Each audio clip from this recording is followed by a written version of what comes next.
یک گزارش رادیوی آزادی از باغ حیوانات شهر خوجند مشتریان این باغ کمادم را یکباره زیاد کرد.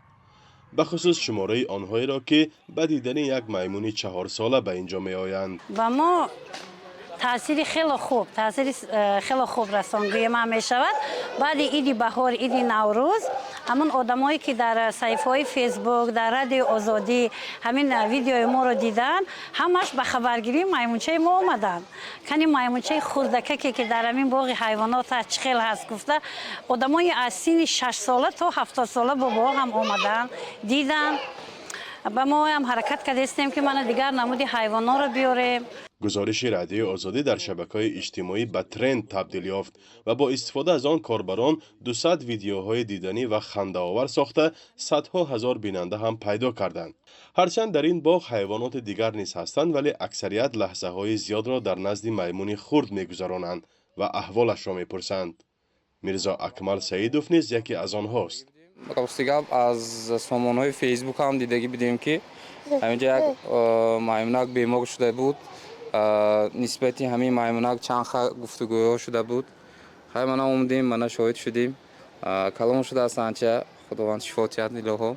الهی حیوانات هم مول شوند. من دیداسیم تو رفت مول شده از دفعه گذشته اومدگیم تا این قدر حیوانات بسیار نبودن. من چند که آدم مولتر بیاد زیادتر شود تماشابینان. البته همین دستگیری برای پیشروی همین باغ حیوانات محلی خودمون میشه. سال گذشته پخش نوار نگاهداری میمون در قفس خرد در باغ حیوانات خوجند بحث‌های زیاد را در شبکه‌های اجتماعی برانگیخت. مدینه دولتова مؤسس باغ آن وقت به رادیو آزادی گفت که بنابر سرد شدن هوا میمون بیمار شد و با مشورت بیطار جانور را برای معالجه به قفس خرد گذراندند.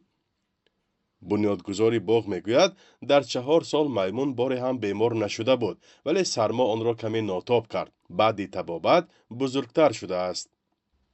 این یگانه باغ جانوران در حدود ولایت سوغد است.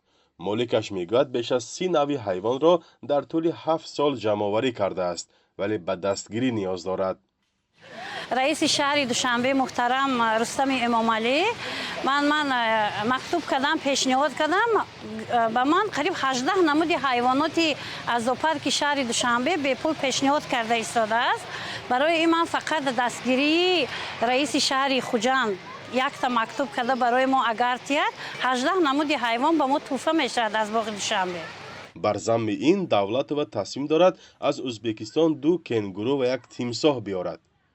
شرایط باغ هنوز هم مناسب برای نگهداشتی نه همه حیوانات است و مسئولانش آرزو دارند با کمک خیرخواهان و مقامات ولایت در خوجند باغ حیوانات با شرایط خوب ساخته شود. فرزان محمدی، رادیو آزادی، شهر خوجند.